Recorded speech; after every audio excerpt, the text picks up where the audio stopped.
iremos iniciar com a BNT. O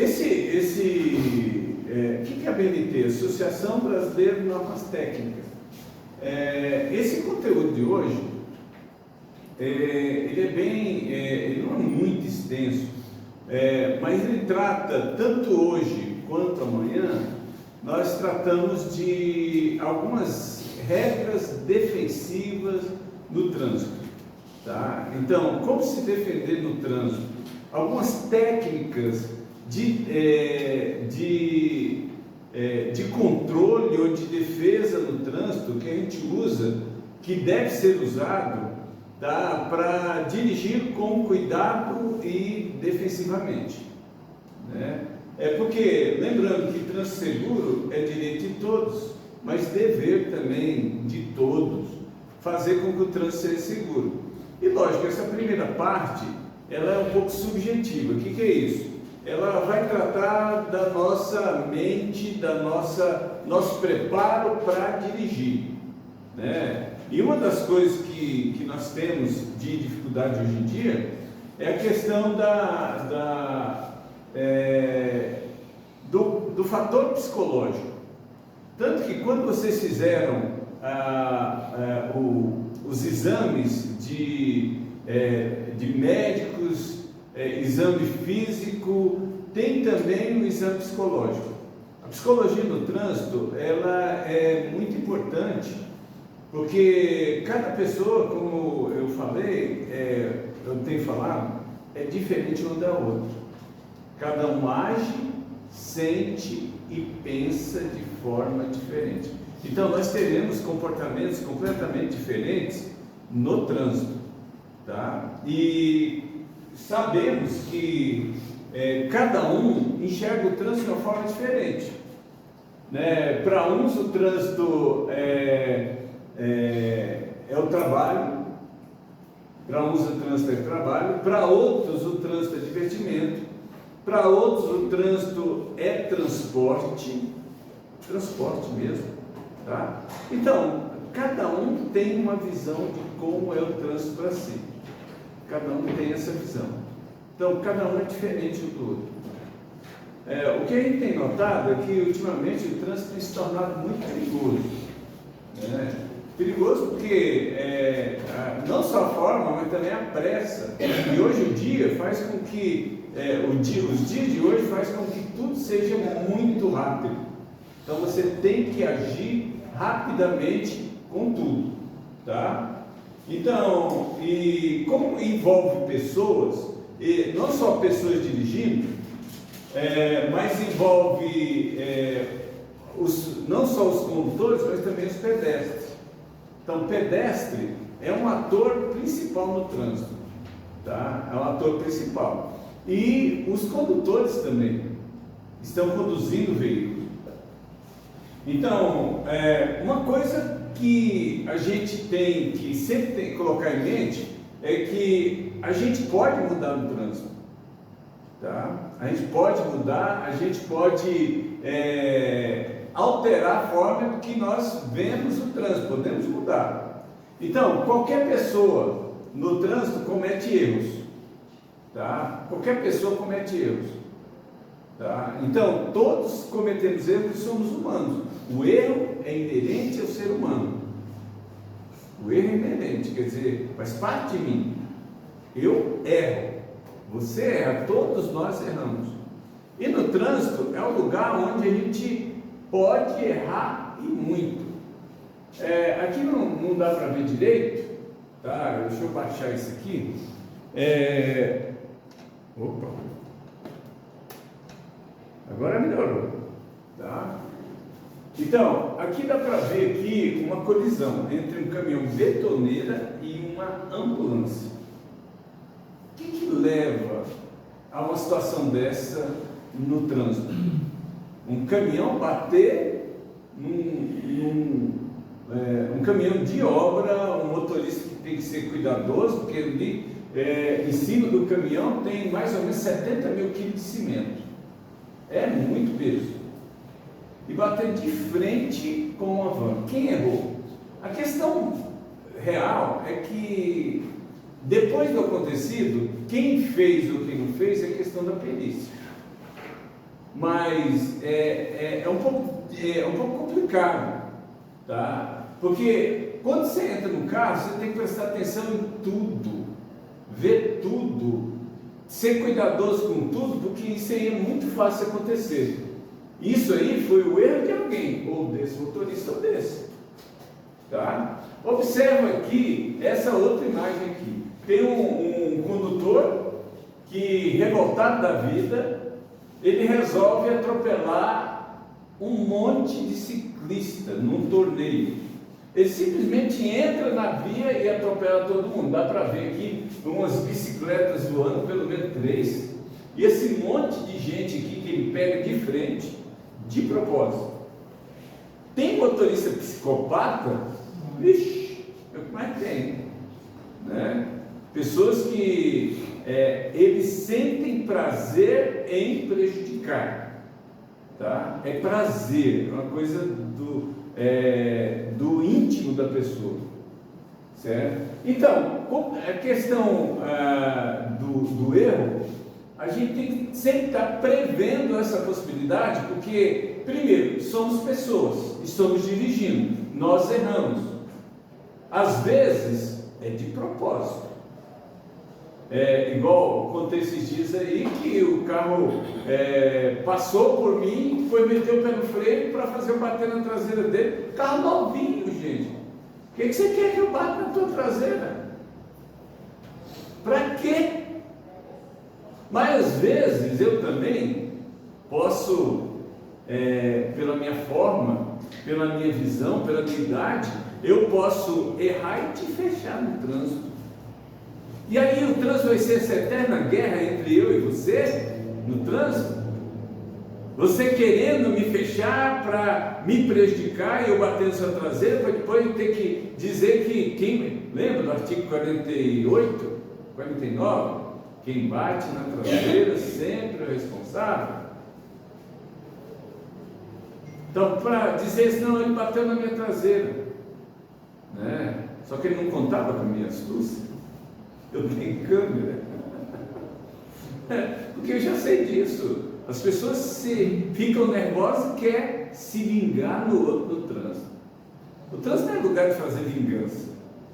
Ou melhor, o trânsito não é um lugar da gente discutir relações, tá? De jeito nenhum. A gente vai ver hoje na aula. Então, tem necessidade de mudança? O trânsito requer da gente uma outra postura da visão de mundo e das outras pessoas? Sim. Tá? Porque todos temos limites. Então, somos frágeis, seres humanos, e temos limites. Tá? E temos que perceber isso e começar a mudar. Posso mudar? Todos nós podemos mudar. Todos podemos mudar. Cabe a nós, condutores e pedestres, diminuir os próprios erros. Então a gente tem que lembrar que a gente erra.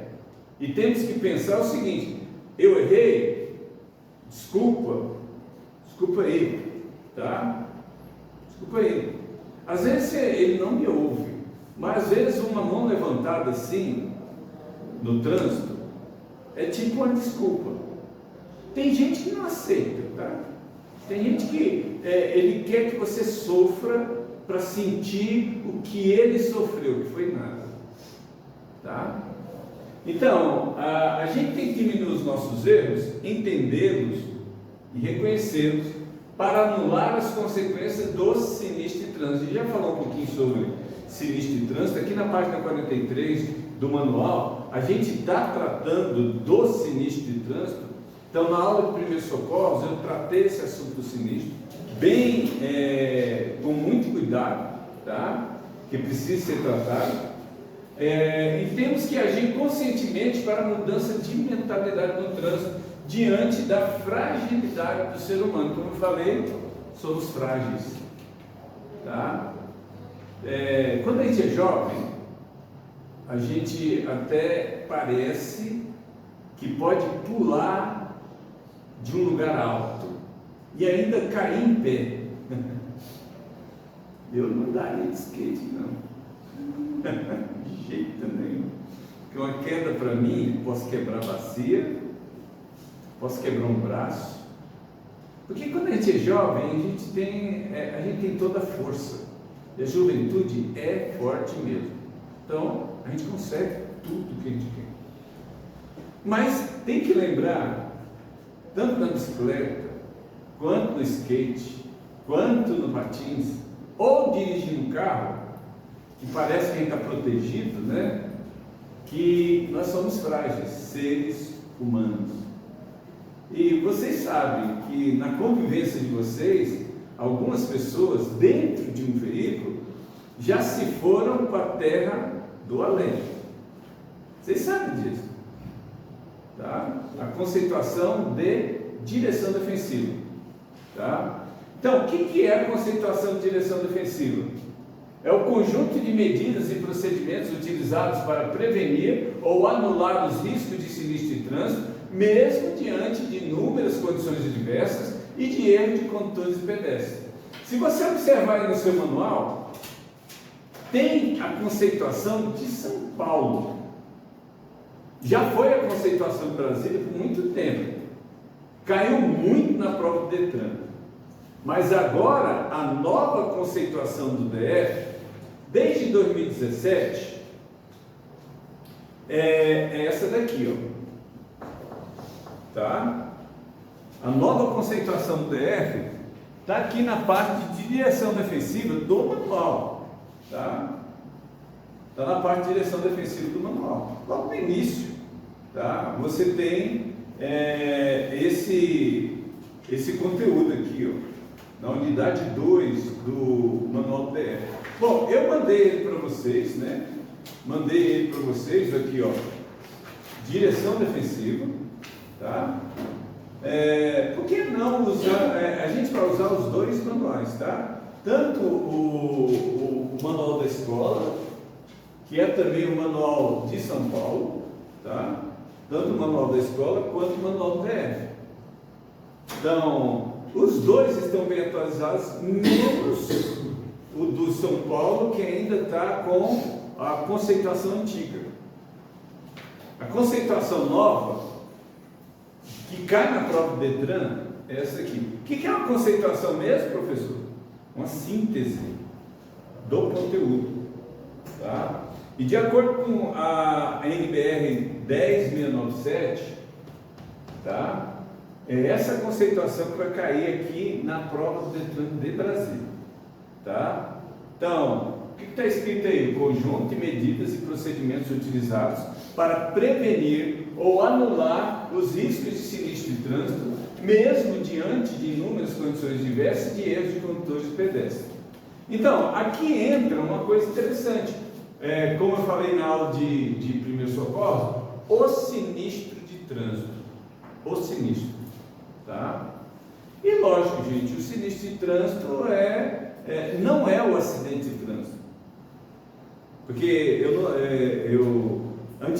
por 14 anos mesmo a gente ensinou que uma batida de carro, capotamento, mortes eram acidentes, mas de acordo com a BNT, certo? E também juridicamente estava errado. Porque o que é acidente? Evento não premeditado, que causa dano a veículo e sua carga, lesões a pessoas ou animais, em que pelo menos uma dessas partes está em movimento nas STS ou áreas abertas ao público. Então, se acidente é um evento não premeditado, e premeditar é planejar antecipadamente, certo? Quem é que planeja matar no trânsito? Quem é que planeja o próprio carro novinho capotar ele e morrer dentro dele? Ninguém planeja isso, tá? Ninguém planeja. Mas, veja bem, a questão é a seguinte, certo? Quando você está dirigindo, você conhece técnicas de direção defensiva. Você sabe que se exceder limites de velocidades, como velocidade máxima permitida, você está correndo o risco de capotar o veículo, perder a sua vida e perder a vida dos seus familiares. Você sabe. Então, pensando nisso, você descobre, tá? Que ao dirigir um veículo você tem que respeitar limites, tanto do veículo, limites físicos e regras de trânsito que tem que ser obedecidas. Quando você excede esses limites e acontece um acidente, foi acidente? Não foi acidente, tá? Então, é por isso que as seguradoras sempre dizem que é sinistro de trânsito, porque você conhece as regras, mas excede os limites e acontece o acidente. Como a gente vai ver na aula de amanhã, tá? Nós vamos ver sobre distâncias, distância de segmento. O que é distância de segmento? A distância segura do veículo que vai à frente. Então, eu tenho que sempre manter uma distância segura. Eu não posso dirigir colado na traseira do veículo que está na minha frente, de maneira nenhuma. Tem que dirigir seguro. Mas, se eu andar muito coladinho na traseira dele, ficar dando sinal de luz para ele sair, e ele precisar de frear de uma vez por causa de um buraco que não dá para desviar, tem que passar por cima dele, o que vai acontecer? A colisão. Só que foi um acidente de quem bateu atrás? Não. Foi um sinistro de trânsito. Porque o sinistro, gente, é uma coisa interessante. O acidente é evento não premeditado. Mas o sinistro, tá? A diferença do sinistro de trânsito é que você poderia evitá-lo, mas não evitou. Então você conheceu as técnicas, mas não utilizou. Então, isso é o sinistro de trânsito. Você conhecia, mas não fez. Conhecia as regras, conhecia os limites do carro, sabia da velocidade máxima e fez do mesmo jeito. Então, isso não é acidente. Então, eu posso colocar acidente como você parar no semáforo, tá? E um avião cair em cima do seu carro. Não foi nada premeditado por você está parado esperando o sinal abrir, e o avião cai em cima do seu carro. Isso aí é um acidente, tá? Então, porque o avião não tem, o piloto não tem controle, mas o piloto errou. Mas não pode dar uma falha? Ih, gente, se você pensar que um avião pode cair, você não entrava nele nunca, né? Então o avião não tem essas condições de chegar a cair, a não ser por um acidente, como uma ave entrar pegar as hélices ali e quebrar alguma hélice, e aí você perdeu o controle e cair. Isso aí foi um acidente, tá? Você não está prevendo, você fez tudo que deveria fazer para isso não acontecer, aí é acidente, tá? Agora, a questão da concentração, ela cai na prova do Detran, como eu falei, como pergunta. Quando ela cai como pergunta, porque ela é muito grande como resposta, tá? É muito grande como resposta. Então, a pergunta pode ser assim, ó, tá? O que é o conjunto de medidas e procedimentos utilizados para prevenir ou anular os riscos de sinistro de trânsito, mesmo diante de inúmeras condições adversas e de erros de condutores pedestres? Aí está lá, é trânsito, é primeiros socorros, é mecânica, ou são direção defensiva? Resposta: direção defensiva, tá? Na prova do Detran de Brasília, tá? Lógico, esse conteúdo aí tem 8 questões. Então, da aula de hoje, da aula de amanhã são 8 questões. Aqui pode ser uma das questões. Agora, o que foi falado aqui em Brasília durante muitos anos foi essa conceituação aqui, ó, que direção defensiva é dirigir de forma a evitar acidentes, apesar das ações incorretas dos outros e das condições adversas. Lembra que eu falei acidentes? Porque era acidente a vida toda. Até que a lei 14.599/2020, certo? Ela alterou todo esse entendimento, inclusive até jurídico. Tá? Inclusive até jurídico. Então, existem alguns princípios da direção defensiva. Tá? Existem 3 princípios da direção defensiva. Então, quais são? O primeiro, evitar cometer erros. Então, logo pela manhã, gente, certo? Você tem que evitar cometer erros. Então, você já toma um café. Eu sei que às vezes a gente sai de casa, igual a nossa colega que estava aqui, chegou, entrou, mas vai ter que sair porque não dava mais fazer biometria. Né? Às vezes a gente sai um pouco atrasado. Primeira coisa que a gente tem que lembrar, que a gente tem que evitar cometer erros. Saiu de casa pela manhã, já sai atento, muito atento, observando tudo que está acontecendo ao seu redor, tá?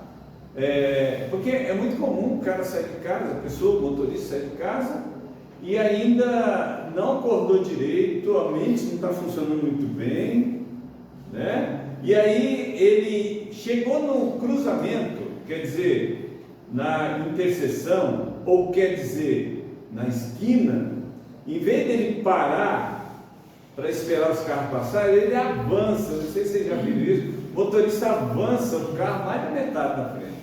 Aí você tem que desviar dele, porque ele avançou e muito. Ainda não acordou. Tá? Então você tem que acordar mais cedo, um pouquinho, para ficar alerta, tomar um cafezinho e sair de casa alerta e atento, porque é logo pela manhã que muitos acidentes acontecem. Tá? Pequenos acidentes, certo? De você colidir com outros veículos sem perceber a hora que isso aconteceu, tá? Mas aí é um problemão por dia. A pessoa já fala assim, acordei com o pé esquerdo. Não é a pressa. É a pressa. É o atraso, tá? Outra coisa, levar em consideração comportamento e imitação dos outros. As pessoas vão errar na sua frente. As pessoas vão estar fazendo errado. Elas vão cometer erros. Então, você tem que entender que os outros cometem erros. Tem gente que fica estressado exageradamente com os outros, mas não se estressa consigo mesmo. Tá? É muito condescendente consigo mesmo. E mais dos outros, é super exigente. Eu acho que quase todo mundo é assim, né? Certo? Sempre os outros estão errados. Tá? Mas a gente tem que observar que os outros também são humanos, são pessoas. No trânsito, as pessoas são humanas, vão errar. Tá? Então, as pessoas têm limites. E, lógico, porque são humanos. Em terceiro lugar aqui, a gente tem que estar atento quando houver condições adversas. O que são condições adversas? São situações de risco, de perigo no trânsito, que são alheias à minha e a dos outros, a minha decisão de agir ou a decisão dos outros, como buraco, como desvios, engarrafamentos, são condições adversas. Então, eles vão estar presentes no trânsito. Você pensa assim, você marca a semana toda para chegar no lugar nesse horário. Por que ele não chega no horário? Porque o trânsito, ele está se movimentando e ele está diferente todos os dias. Um dia o trânsito aqui está tudo bem, no outro dia está tudo entupido. Porque tem um carro parado na beira da pista e hoje em dia, só de estar parado na beira da pista, já o trânsito para também, todinho. Que aí vai parando um, parando o outro diminui, daqui a pouco o trânsito está longe, certo? Congestionado, engarrafado e lento, tá? Lembrando o seguinte, sempre saia mais cedo para fazer as suas coisas, não saia de casa em cima da hora. Hoje nós temos disponível para a gente uma coisa muito útil, que é o telefone celular. Do mesmo jeito que ele é útil, ele também pode se tornar uma coisa inútil, que tira a minha atenção. Mas também pode ser uma coisa super útil. Mas no trânsito, gente, no trânsito, cada um cede um pouco da sua liberdade para que todos andem ou sigam com segurança. Então a gente tem que ceder. A vida organizada exige um pouco de ceder algumas coisas. Nada de estar em cima da hora para nada, tá? Tem uma coisa também que cai na prova do Detran, certo? Que já caiu agora no início do ano, que são os vulneráveis do trânsito. Não tem no manual de São Paulo, mas tem no manual de Brasília, tá? Na página 37. Tem no manual de Brasília na página 37. Quem são os vulneráveis no trânsito? Gente, nós temos aí aqui apontados, deve ter mais, 4 vulneráveis. Primeiro, a criança. A criança é vulnerável no trânsito. Depois, a pessoa, o PCD, a pessoa com deficiência. Depois, o idoso. E por último aqui, a gestante. Caiu na prova de alguém, certo? Essa pergunta: quais são os vulneráveis no trânsito? Tá? Então, quem são os vulneráveis no trânsito? A criança, o PCD, o idoso e a gestante. Então, vamos falar um pouquinho de cada um deles, tá? E o manual dedica 3 páginas para esse assunto, tá? Falando dos vulneráveis no trânsito. Então, lógico, quem é o condutor? É você. O que você tem que perceber no trânsito? Quem está vulnerável no trânsito. Professor, dá para perceber isso? Eu estou indo para o trabalho, estou atrasado. E dá para perceber isso aí no trânsito? Dá. Por quê? Primeiro, a faixa de pedestre. Mesmo se você está atrasado, mesmo que você deu tudo errado hoje de manhã, a máquina de fazer café quebrou, você não conseguiu, você botou água, você botou café e o trem não funcionou, o pão está duro e não deu para acender porque você não achou o fósforo para acender o forno, o fogão, então, para fazer uma torrada. Então, eu vou largar tudo aqui, vamos embora.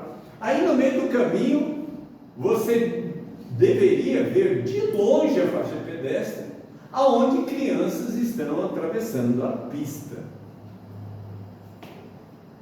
E a visão da criança, gente, a criança não enxerga como nós adultos enxergamos. A criança tem uma visão pequena, tá? A criança, gente, ela quer brincar, tudo é brincadeira. Ir para a escola é uma brincadeira. Chega lá, as professoras brincam com ela. No caminho, ela vê lá a faixa pedestre e está pulando a amarelinha na faixa pedestre, né? Opa, pulando a amarelinha na faixa pedestre. Legal? Tudo é brincadeira. Às vezes a criança na faixa pedestre passa correndo. Quem não pode passar correndo na faixa pedestre é você. E você tem que perceber que tudo está acontecendo próximo à faixa pedestre. Por isso tem uma placa ali, tem outra placa lá, e bem alta, para você perceber que aqui tem uma faixa de pedestre. E crianças podem estar atravessando, e adultos e idosos também estarão atravessando. E quem tem que ver a faixa de pedestre é você. Professor, mas ele entrou de uma vez, ele pode? Pode. É o que eu falei, quem tem que ver a faixa de pedestre é você. Tá? Então, por quê? Porque se ele se sentir seguro, ele vai atravessar. Aqui em Brasília tem a campanha de trânsito do sinal de vida, né? Sinal de vida. As crianças já sabem fazer isso. Sinal de vida. Chega lá na faixa de pedestre, você fica desse jeito assim. É bonitinho, né? Aí depois eu aprendi com as crianças. Se eu quero que os carros parem, eu também vou fazer igual as crianças, ficar assim, ó. Mas precisa, no Código de Trânsito não está previsto nada disso. Isso faz parte da educação de trânsito, mas não está previsto no Código de Trânsito que o pedestre tem que sinalizar para atravessar. De jeito nenhum. É o motorista que tem, ao perceber que o pedestre está na faixa, tem que parar automaticamente o carro. Parou? Gentileza gera gentileza no trânsito. A segunda pessoa que é vulnerável no trânsito é o PCD. PCD é pessoa com deficiência.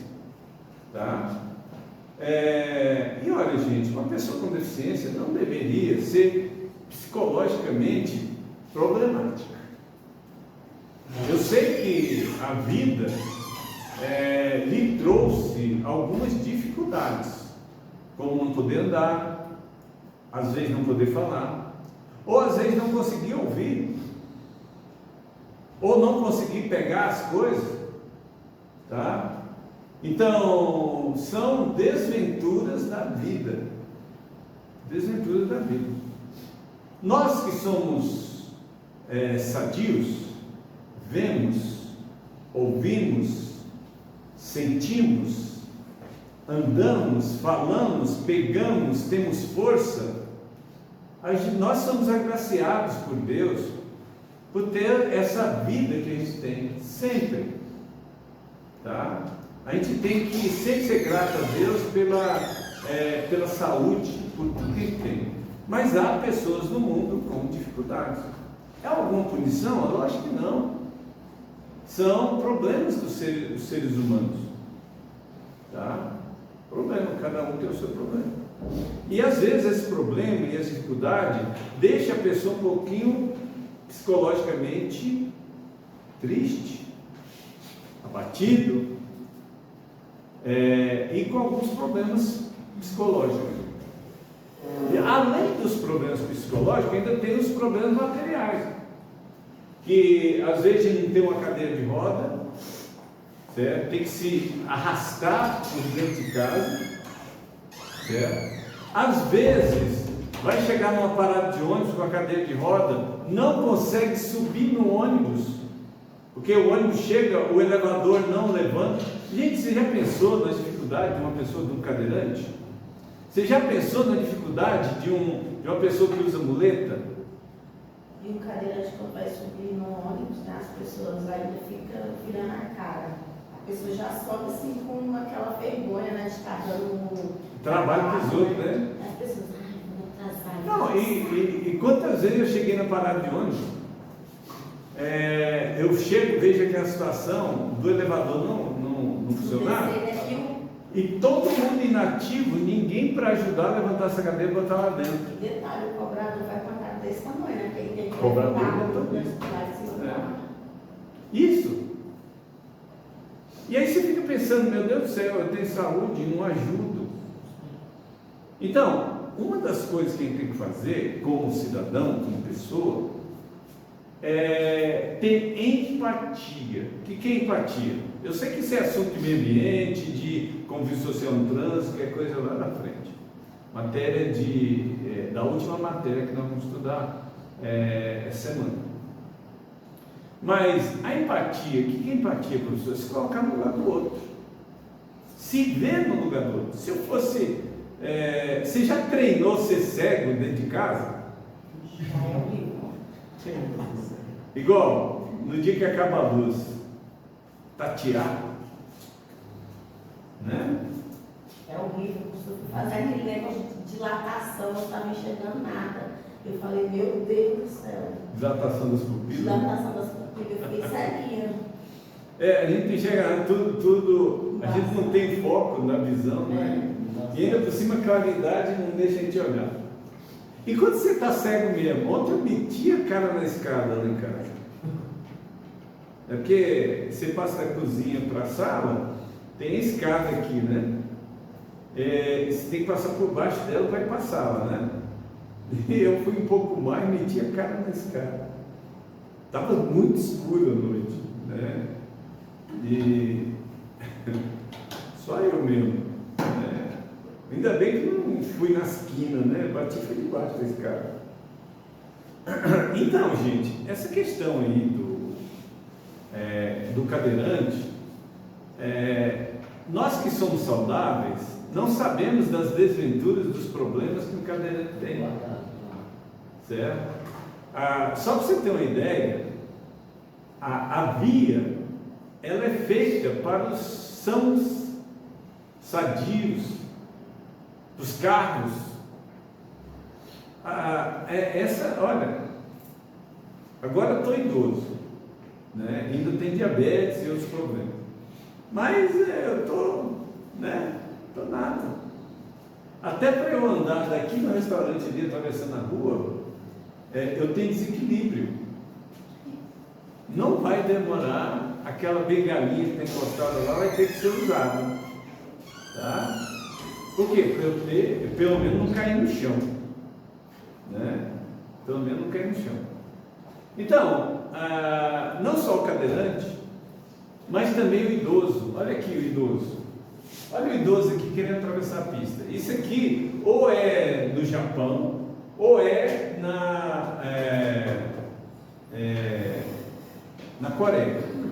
Por quê, professor? Como é que você sabe? É por causa da luva do agente.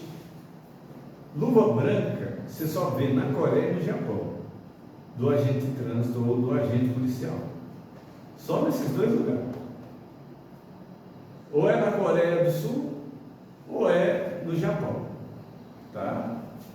E aí você vê que o velhinho, você vê eu conversando, conversa igual uma arara aqui dentro, né? E você vê que minha mente ainda está, funcionando mais ou menos, né? Tem hora que, né?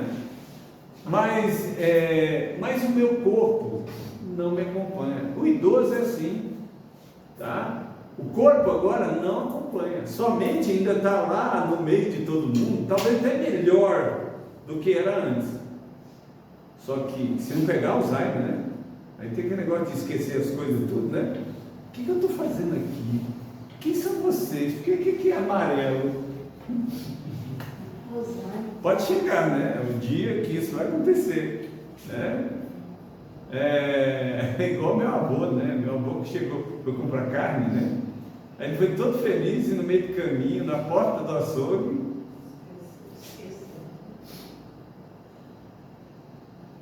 e continuou andando. Foi embora. Tivemos que pegar ele lá no centro do Cuiabá. No centro, né? Andou pra caramba, tá? Cadê ele? Tá? Olha lá, no dia que isso acontecer comigo, alguém tem que botar um monitoramento aqui, né? No GPS eles me descobrirem onde é que eu estou. Que eu vou estar voado por aí, tá? Então, o idoso é que ele tem a mente sã, mas o corpo não acompanha mais.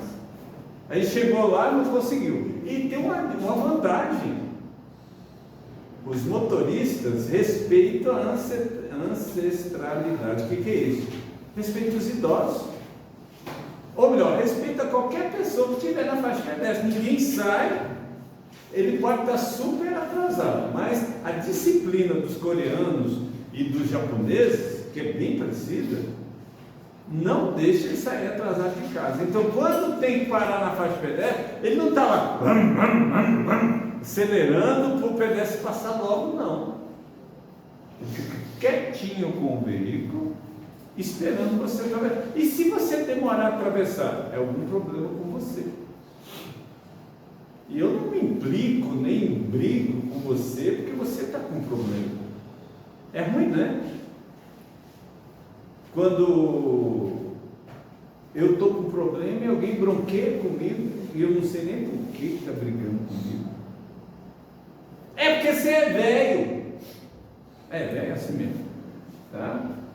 Mas eu tenho que respeitar o idoso, porque eu ficarei idoso.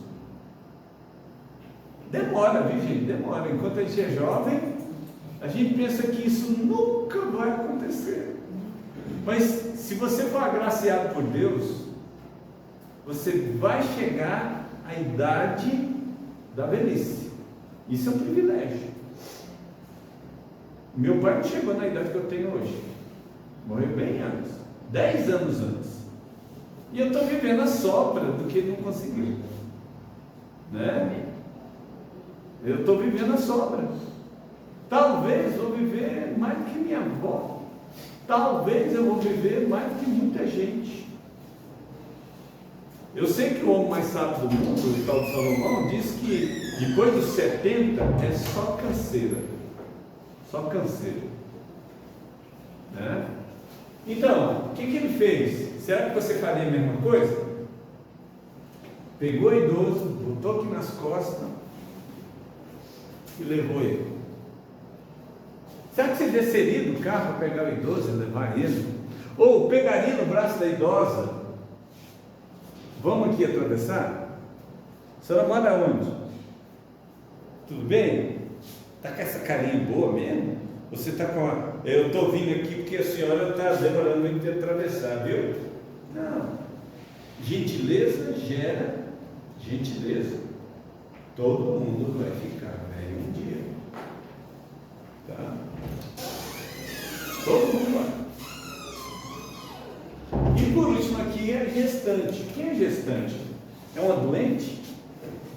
Que está com uma barrigona desse tamanho? Não, gestação não é doença. É um privilégio. Tem muita mãe querendo ser e não é. Tá? É um privilégio. É um privilégio ser pai também. Então, quando sua esposa estiver gestante, esteja gestante junto com ela. Então, chega num certo tempo que você aprende que se você mora na mesma casa, tem que ajudar a fazer. Tem que limpar, tem que passar pano na casa.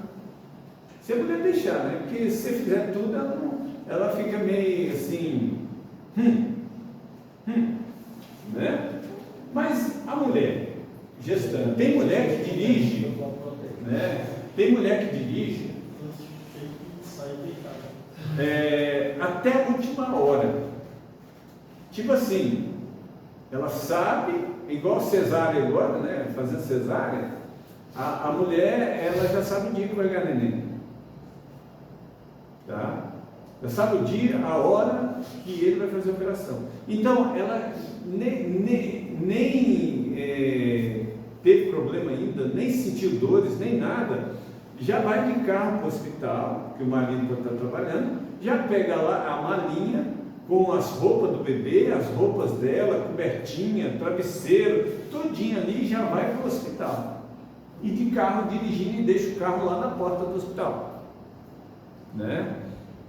Agora, isso que é freio pré-natal, já fez tudo em casa.